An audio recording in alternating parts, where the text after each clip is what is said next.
ಕರ್ನಾಟಕ ರಾಜಕೀಯದಲ್ಲಿ ಈಗ ಮತ್ತೊಮ್ಮೆ ಆರ್ಎಸ್ಎಸ್ ವರ್ಸಸ್ ಕಾಂಗ್ರೆಸ್ ಜಟಾಪಟಿ ತಾರಕಕ್ಕೇರಿದೆ. ಅದರಲ್ಲೂ ಸಚಿವ ಪ್ರಿಯಾಂಕ ಖರ್ಗೆ ಅವರು ಆರ್ಎಸ್ಎಸ್ ಸಂಘಟನೆಯ ವಿರುದ್ಧ ನೀಡಿರುವಂತಹ ಹೇಳಿಕೆ ಈಗ ತೀವ್ರ ರಾಜಕೀಯ ಸಂಚಲನವನ್ನ ಮೂಡಿಸಿದೆ.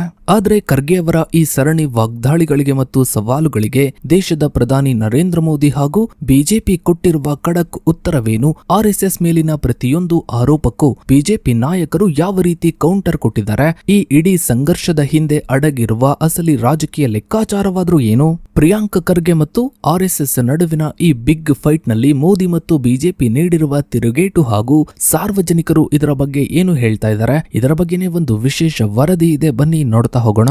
ಸ್ನೇಹಿತರೆ, ಕರ್ನಾಟಕದ ರಾಜಕೀಯದಲ್ಲಿ ಇತ್ತೀಚಿನ ದಿನಗಳಲ್ಲಿ ತೀವ್ರ ಚರ್ಚೆಗೆ ಗ್ರಾಸವಾಗಿರುವ ಗೃಹ ಸಚಿವ ಪ್ರಿಯಾಂಕ ಖರ್ಗೆ ಹಾಗೂ ರಾಷ್ಟ್ರೀಯ ಸ್ವಯಂ ಸೇವಕ ಸಂಘ ಅಂದ್ರೆ ಆರ್ಎಸ್ಎಸ್ ನಡುವಿನ ವೈಚಾರಿಕ ಸಂಘರ್ಷವು ಕೇವಲ ರಾಜ್ಯ ಮಟ್ಟಕ್ಕೆ ಸೀಮಿತವಾಗಿರದೆ ರಾಷ್ಟ್ರೀಯ ರಾಜಕೀಯ ವಲಯದಲ್ಲೂ ಭಾರಿ ಸಂಚಲನವನ್ನ ಮೂಡಿಸಿದೆ. ಗೃಹ ಇಲಾಖೆ ಹಾಗೂ ಮಾಹಿತಿ ತಂತ್ರಜ್ಞಾನ ಇಲಾಖೆಯ ಸಚಿವರಾಗಿರುವ ಪ್ರಿಯಾಂಕ ಖರ್ಗೆ ಅವರು ಆರ್ಎಸ್ಎಸ್ ಸಂಘಟನೆಯು ಸಂವಿಧಾನಿಕ ಜವಾಬ್ದಾರಿ, ಹಣಕಾಸು ಮೂಲಗಳು ಮತ್ತು ಅದರ ಕಾನೂನುಬದ್ಧ ಅಸ್ತಿತ್ವವನ್ನ ಪ್ರಶ್ನಿಸಿ ಬರೆದ ಬಹಿರಂಗ ಪತ್ರವು ಹೊಸ ರಾಜಕೀಯ ಯುದ್ಧಕ್ಕೆ ನಾಂದಿ ಹಾಡಿದೆ. ಆರ್ಎಸ್ಎಸ್ ತನ್ನ 100ನೇ ವರ್ಷದ ಶತಮಾನೋತ್ಸವ ಆಚರಣೆಯಲ್ಲಿದ್ದಾಗಲೇ ಈ ಸಂಘರ್ಷ ಶುರುವಾಗಿರುವುದು ವಿವಾದದ ಗಂಭೀರತೆಯನ್ನು ಹೆಚ್ಚಿಸಿದೆ. ಈ ಹಿನ್ನೆಲೆಯಲ್ಲಿ ಕೇಂದ್ರದಲ್ಲಿ ಅಧಿಕಾರದಲ್ಲಿರುವ ಪ್ರಧಾನಿ ನರೇಂದ್ರ ಮೋದಿ ನೇತೃತ್ವದ ಸರ್ಕಾರ ಮತ್ತು ಬಿಜೆಪಿ ನೀಡಿರುವ ಪ್ರತ್ಯುತ್ತರಗಳು ಕೇವಲ ರಾಜಕೀಯ ಸಮರ್ಥನೆಯಾಗಿರದೆ ಸಂವಿಧಾನಿಕ ಹಕ್ಕುಗಳು, ಐತಿಹಾಸಿಕ ಘಟನೆಗಳು ಮತ್ತು ರಾಷ್ಟ್ರೀಯತೆಯ ವ್ಯಾಖ್ಯಾನಗಳ ಮೇಲೆ ಬೆಳಕನ್ನ ಚೆಲ್ಲುತ್ತಿವೆ.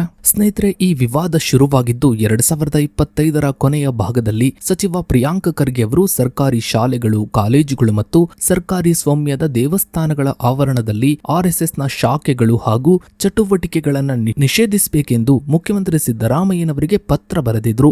ಇದಕ್ಕೆ ಪೂರಕವಾಗಿ ಮುಖ್ಯಮಂತ್ರಿಯವರ ಕಾರ್ಯಾಲಯವು ತಕ್ಷಣದ ಕ್ರಮಕ್ಕೆ ಶಿಫಾರಸು ನೀಡಿತು. ಇದಾದ ಬಳಿಕ ಜೂನ್ 2026ರಲ್ಲಿ ಪ್ರಿಯಾಂಕ ಖರ್ಗೆ ಅವರು ಆರ್ಎಸ್ಎಸ್ನ ಅಧ್ಯಕ್ಷರಾಗಿರುವ ಅಥವಾ ಅದರ ಲೀಡರ್ ನಾಯಕನಾಗಿರುವ ಮೋಹನ್ ಭಾಗವತ್ ಅವರಿಗೆ ಬಹಿರಂಗ ಪತ್ರವನ್ನ ಬರೆದು 8 ಪ್ರಮುಖ ಪ್ರಶ್ನೆಗಳನ್ನ ಕೇಳಿದ್ರು. ಆರ್ಎಸ್ಎಸ್ ಕರ್ನಾಟಕದಲ್ಲಿ 4127 ದೈನಂದಿನ ಶಾಖೆಗಳು ಹಾಗೂ 500ಕ್ಕೂ ಹೆಚ್ಚು ಸಮವಸ್ತ್ರಧಾರಿ ಪಥ ಸಂಚಲನಗಳನ್ನ ನಡೆಸುತ್ತಿದ್ದು, ಇಷ್ಟು ದೊಡ್ಡ ಪ್ರಮಾಣದ ಸಾರ್ವಜನಿಕ ಕ್ರೋಢೀಕರಣಕ್ಕೆ ಯಾವ ಕಾನೂನಾತ್ಮಕ ಅನುಮತಿ ಇದೆ ಎಂದು ಪ್ರಶ್ನಿಸಿದ್ರು. ಅಷ್ಟೇ ಅಲ್ಲದೆ ಪ್ರಿಯಾಂಕ ಖರ್ಗೆ ಅವರು ಆರ್ಎಸ್ಎಸ್ ಸಂಘಟನೆಯನ್ನು ಡೆವಿಲ್, ರಾಕ್ಷಸ ಎಂದು ಕರೆದು ಬಿಜೆಪಿಯನ್ನು ಆ ರಾಕ್ಷಸನ ನೆರಳು ಎಂದು ಲೇವಡಿ ಮಾಡಿದ್ರು. ಆರ್ಎಸ್ಎಸ್ ತನ್ನ ನಿಧಿಯನ್ನ ಅಮೆರಿಕ ಹಾಗೂ ಇಂಗ್ಲೆಂಡ್ನಂತಹ ವಿದೇಶಿ ಮೂಲಗಳಿಂದ ಪಡೆಯುತ್ತಿದ್ದು, ಇದು ಅಕ್ರಮ ಹಣ ವರ್ಗಾವಣೆ ಜಾಲವನ್ನ ಹೊಂದಿರಬಹುದು ಎಂದು ಗಂಭೀರ ಆರೋಪವನ್ನ ಮಾಡಿದ್ರು. ಸರ್ಕಾರಿ ನೌಕರರು ಆರ್ಎಸ್ಎಸ್ ಸಮವಸ್ತ್ರ ಧರಿಸಿ ಲಾಠಿ ಹಿಡಿದು ಶತಮಾನೋತ್ಸವ ಕಾರ್ಯಕ್ರಮಗಳಿಗೆ ಭಾಗವಹಿಸಿದ್ದಕ್ಕಾಗಿ ಇವರಿಗೆ ಶೋಕಾಸ್ ನೋಟಿಸ್ ಅನ್ನ ಜಾರಿಗೊಳಿಸಿ ಅಮಾನತು ಮಾಡಲು ಆದೇಶಿಸಿದ್ರು. ಇನ್ನು ಸ್ನೇಹಿತರೆ, ಪ್ರಿಯಾಂಕ ಖರ್ಗೆ ಅವರ ಆರೋಪಗಳನ್ನ ಸಂಪೂರ್ಣವಾಗಿ ತಿರಸ್ಕರಿಸಿದ ಮೋಹನ್ ಭಾಗವತ್ ಅವರು ಹಿಂದೂ ಧರ್ಮಕ್ಕೆ ಯಾವುದೇ ನೋಂದಣಿಯ ಅಗತ್ಯವಿಲ್ಲದಂತೆ ಆರ್ಎಸ್ಎಸ್ಗೂ ಕಡ್ಡಾಯ ನೋಂದಣಿ ಬೇಕಾಗಿಲ್ಲ ಮತ್ತು ಸಂಘಟನೆಯು ಎಂದಿಗೂ ಸಾರ್ವಜನಿಕರಿಂದ ರಹಸ್ಯವಾಗಿ ಕಾರ್ಯನಿರ್ವಹಿಸ್ತಾ ಇಲ್ಲ ಎಂದು ಕೇರಳದ ತ್ರಿಶೂರಿನಲ್ಲಿ ನಡೆದ ಸಂವಾದದಲ್ಲಿ ತಿಳಿಸಿದರು. ಸಂಘಟನೆಯ ಹಣಕಾಸು ವ್ಯವಹಾರಗಳು ಸ್ವಯಂ ಸೇವಕರು ನೀಡುವ ಗುರುದಕ್ಷಿಣೆಯಿಂದ ನಡೆಯುತ್ತಿವೆ ಮತ್ತು ದೊಡ್ಡ ಕಚೇರಿಗಳು ನೋಂದಾಯಿತ ಟ್ರಸ್ಟ್ಗಳ ಮೂಲಕ ಕಾರ್ಯನಿರ್ವಹಿಸ್ತಾ ಇವೆ ಎಂದು ಆರ್ಎಸ್ಎಸ್ ನಾಯಕ ರಾಮ್ ಮಾಧವ್ ಸ್ಪಷ್ಟಪಡಿಸಿದರು. ಬಿಜೆಪಿ ನಾಯಕರ ಪ್ರತ್ಯುತ್ತರಗಳು ಸಚಿವ ಪ್ರಿಯಾಂಕ ಖರ್ಗೆ ಅವರ ವೈಯಕ್ತಿಕ ಸಾಮರ್ಥ್ಯ ಮತ್ತು ಕಾಂಗ್ರೆಸ್ನ ವಂಶ ಪಾರಂಪರ್ಯ ರಾಜಕಾರಣದ ಮೇಲೆ ತೀವ್ರ ವಾಗ್ದಾಳಿಯನ್ನ ನಡೆಸುವ ಮೂಲಕ ರೂಪುಗೊಂಡಿವೆ. ಸಂಸದ ರಮೇಶ್ ಅವರು ಆರ್ಎಸ್ಎಸ್ ಮುಟ್ಟಲು ಹೋದ ಯಾವುದೇ ಶಕ್ತಿಯು ರಾಜಕೀಯವಾಗಿ ಉಳಿದಿಲ್ಲ ಎಂದು ಎಚ್ಚರಿಸಿದ್ದಲ್ಲದೆ ದಲಿತ ಸಮುದಾಯಕ್ಕೆ ಆರ್ಎಸ್ಎಸ್ ನಿಂದ ಯಾವುದೇ ತೊಂದರೆಯಾಗಿಲ್ಲ ಮತ್ತು ಖರ್ಗೆ ಅವರು ಕೇವಲ ತಮ್ಮ ತಂದೆ ಮಲ್ಲಿಕಾರ್ಜುನ್ ಖರ್ಗೆ ಅವರ ಪ್ರಭಾವದಿಂದ ಸಚಿವರಾಗಿದ್ದಾರೆ ಎಂದು ಆಕ್ರೋಶವನ್ನ ವ್ಯಕ್ತಪಡಿಸಿದರು. ಇದಕ್ಕೆ ಪ್ರತಿಯಾಗಿ ಪ್ರಿಯಾಂಕ ಖರ್ಗೆ ಅವರು ತಾವು ಬಾಬಾ ಸಾಹೇಬ್ ಅಂಬೇಡ್ಕರ್ ಅವರ ಅನುಯಾಯಿಯಾಗಿದ್ದು ಯಾರ ಬೆದರಿಕೆಗೂ ಹೆದರುವುದಿಲ್ಲ ಎಂದು ತಿರುಗೇಟು ನೀಡಿದರು. ಕೇಂದ್ರ ಸಚಿವ ಪ್ರಹ್ಲಾದ್ ಜೋಶಿ ಅವರು ಹುಬ್ಬಳ್ಳಿಯಲ್ಲಿ ಆರ್ಎಸ್ಎಸ್ ಹಾಗೂ ಭೀಮ್ ಆರ್ಮಿ ಒಟ್ಟಾಗಿ ಸೌಹಾರ್ದಯುತವಾಗಿ ಪಥಸಂಚಲನ ನಡೆಸಬಹುದು ಎಂದು ಹೇಳುವ ಮೂಲಕ ಸಚಿವರ ನಿಷೇಧದ ತಂತ್ರವನ್ನ ಕೇವಲ ಪ್ರಚಾರಕ್ಕಾಗಿ ನಡೆಸ್ತಾ ಇರುವ ಗಿಮಿಕ್ ಎಂದು ಕರೆದರು. ಮಾಜಿ ಮುಖ್ಯಮಂತ್ರಿ ಜಗದೀಶ್ ಶೆಟ್ಟರ್ ಅವರು ಕಾಂಗ್ರೆಸ್ ತುರ್ತು ಪರಿಸ್ಥಿತಿಯನ್ನ ಹೇರಿದ ಇತಿಹಾಸವನ್ನ ನೆನಪಿಸುತ್ತಾ ನೆಹರು ಅವರೇ ಆರ್ಎಸ್ಎಸ್ನ ದೇಶ ಸೇವೆಯನ್ನ ಒಪ್ಪಿಕೊಂಡಿದ್ದನ್ನು ಮರೆತು ಪ್ರಶ್ನಿಸ್ತಾ ಇರುವುದು ಖರ್ಗೆ ಅವರ ಅಜ್ಞಾನವನ್ನ ತೋರಿಸುತ್ತದೆ ಎಂದರು. ಮಹಾರಾಷ್ಟ್ರದ ಮುಖ್ಯಮಂತ್ರಿ ದೇವೇಂದ್ರ ಫಡ್ನವೀಸ್ ಅವರು ಸಹ ಈ ವಿವಾದವನ್ನ ಕೇವಲ ಪ್ರಚಾರದ ಗಿಮಿಕ್ ಎಂದು ಕರೆದರು. ಇಂದಿರಾ ಗಾಂಧಿಯವರೇ RSS ನಿಷೇಧಿಸಲು ಪ್ರಯತ್ನಿಸಿ ವಿಫಲರಾಗಿದ್ದ ಇತಿಹಾಸವನ್ನ ನೆನಪಿಸಿದರು. ಇನ್ನು ಸ್ನೇಹಿತರೆ, ಬಿಜೆಪಿ ಮತ್ತು ಕೇಂದ್ರ ಸರ್ಕಾರದ ಹಿರಿಯ ನಾಯಕರು ಸಚಿವ ಪ್ರಿಯಾಂಕ್ ಖರ್ಗೆ ಅವರ ಸರಣಿ ಹೇಳಿಕೆಗಳಿಗೆ ಅತ್ಯಂತ ಕಠಿಣ ವೈಚಾರಿಕ ನೆಲೆಗಟ್ಟಿನಲ್ಲಿ ಉತ್ತರಿಸಿದ್ದಾರೆ.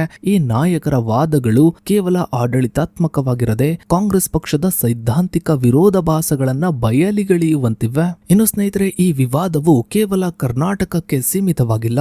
ಇದು ಪ್ರಧಾನಿ ನರೇಂದ್ರ ಮೋದಿ ಹಾಗೂ ಪ್ರಿಯಾಂಕ್ ಖರ್ಗೆ ಅವರ ತಂದೆ ಕಾಂಗ್ರೆಸ್ನ ರಾಷ್ಟ್ರೀಯ ಅಧ್ಯಕ್ಷ AICC ಅಧ್ಯಕ್ಷ ಮಲ್ಲಿಕಾರ್ಜುನ್ ಖರ್ಗೆ ಅವರ ನಡುವೆ ರಾಷ್ಟ್ರೀಯ ಮಟ್ಟದ ಘರ್ಷಣೆಯ ನೇರ ವಿಸ್ತರಣೆಯಾಗಿದೆ. ಮಲ್ಲಿಕಾರ್ಜುನ್ ಖರ್ಗೆ ಅವರು ಪ್ರಧಾನಿ ಮೋದಿ ಹಾಗೂ RSS ಬಿಜೆಪಿ ಸಿದ್ಧಾಂತವನ್ನ ವಿಷಕಾರಿ ಹಾವು ಎಂದು ಕರೆದಿದ್ದಕ್ಕಾಗಿ ದೆಹಲಿ ನ್ಯಾಯಾಲಯವು ಇವರಿಗೆ ನೋಟಿಸ್ ಅನ್ನ ಜಾರಿಗೊಳಿಸಿತ್ತು. ಮಲ್ಲಿಕಾರ್ಜುನ್ ಖರ್ಗೆ ಅವರು ಪ್ರಧಾನಿ ಮೋದಿ ಅವರನ್ನ RSS ನ ಕೈಗೊಂಬೆ ಎಂದು ಕರೆದದ್ದು ಸಂವಿಧಾನವನ್ನ ನಾಶಪಡಿಸಲು ಬಿಜೆಪಿ ಮತ್ತು RSS ಸಂಚು ರೂಪಿಸ್ತಾ ಇದೆ ಎಂದು ಇವರು ಆರೋಪಿಸಿದರು. ಇತ್ತೀಚೆಗೆ 2026ರ ತಮಿಳುನಾಡು ವಿಧಾನಸಭಾ ಚುನಾವಣೆಯ ಪ್ರಚಾರದ ಸಂದರ್ಭದಲ್ಲಿ ಮಲ್ಲಿಕಾರ್ಜುನ್ ಖರ್ಗೆ ಅವರು ಪ್ರಧಾನಿ ಮೋದಿ ಅವರನ್ನ ಭಯೋತ್ಪಾದಕ ಎಂದು ಕರೆದಿದ್ದಾರೆ ಎಂದು ಆರೋಪಿಸಿ 6 ಬಿಜೆಪಿ ಸಂಸದರು ಜಂಟಿಯಾಗಿ ಹಕ್ಕು ಬಾಧ್ಯತಾ ನೋಟಿಸ್ ಅನ್ನ ನೀಡಿದ್ರು. ಈ ದೂರನ್ನ ಜೂನ್ 16, 2026ರಂದು ರಾಜ್ಯಸಭಾ ಸಭಾಪತಿ CP ರಾಧಾಕೃಷ್ಣನ್ ಅವರು ತನಿಖೆಗಾಗಿ ಹಕ್ಕು ಬಾಧ್ಯತೆಗಳ ಸಮಿತಿಗೆ ಉಲ್ಲೇಖಿಸಿದ್ದಾರೆ.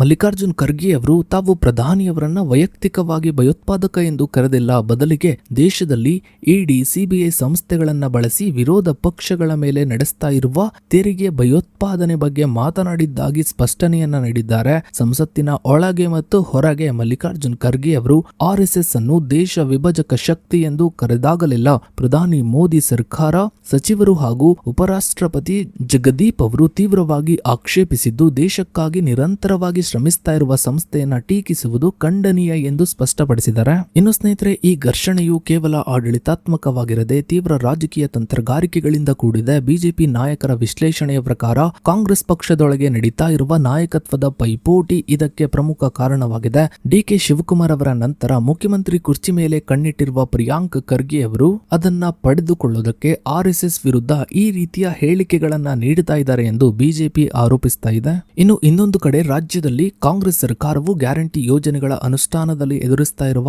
ಆರ್ಥಿಕ ಹಿನ್ನೆಲೆ, ಹಾಲಿನ ದರ ಏರಿಕೆ ಮತ್ತು ಭ್ರಷ್ಟಾಚಾರದ ಹಗರಣಗಳ ಮೇಲಿನ ಸಾರ್ವಜನಿಕ ಆಕ್ರೋಶವನ್ನ ಹತ್ತಿಕ್ಕಲು RSS ಎಂಬ ಕಲ್ಪಿತ ಶತ್ರುವನ್ನ ಸೃಷ್ಟಿಸಿ ಸೈದ್ಧಾಂತಿಕ ವಿವಾದ ಎಬ್ಬಿಸ್ತಾ ಇದೆ ಎಂಬುದು ಬಿಜೆಪಿಯ ಗಂಭೀರ ಆರೋಪವಾಗಿದೆ. ಒಟ್ಟಾರೆಯಾಗಿ ಮುಂದಿನ ದಿನಗಳಲ್ಲಿ ಈ ಒಂದು ಸಂಘರ್ಷ ಮತ್ತೊಂದು ಹಂತಕ್ಕೆ ತಲುಪಲಿದೆ ಅಂತ ರಾಜಕೀಯ ಪಂಡಿತರು ತಮ್ಮ ಅಭಿಪ್ರಾಯವನ್ನ ವ್ಯಕ್ತಪಡಿಸ್ತಾ ಇದ್ದಾರೆ. ಸೊ ಇದಾಗಿತ್ತು ಸ್ನೇಹಿತರೆ ಇವತ್ತಿನ ಈ ಒಂದು ವಿಡಿಯೋದ ಬಗ್ಗೆ ನಿಮ್ಮ ಅನಿಸಿಕೆ ಅಭಿಪ್ರಾಯಗಳನ್ನ ತಪ್ಪದೆ ಕಮೆಂಟ್ ಸೆಕ್ಷನ್ ಅಲ್ಲಿ ಕಮೆಂಟ್ ಮಾಡಿ. ಹಾಗೆ ವಿಡಿಯೋಗೊಂದು ಲೈಕ್ ಮಾಡ್ತಾ ವಿಡಿಯೋನ ಆದಷ್ಟು ಎಲ್ಲ ಕಡೆ ಶೇರ್ ಮಾಡಿ. ನೀವಿನ್ನು ನಮ್ಮ ಚಾನಲ್ಗೆ ಸಬ್ಸ್ಕ್ರೈಬ್ ಆಗಿಲ್ಲ ಅಂದ್ರೆ ಕೆಳಗಡೆ ಕಾಣ್ತಾ ಇರೋ ಸಬ್ಸ್ಕ್ರೈಬ್ ಬಟನ್ ಕ್ಲಿಕ್ ಮಾಡಿ. ಹಾಗೆ ಪಕ್ಕದಲ್ಲಿ ಕಾಣೋ ಬೆಲ್ ಐಕಾನ್ ಕೂಡ ಕ್ಲಿಕ್ ಮಾಡಿ. Thanks for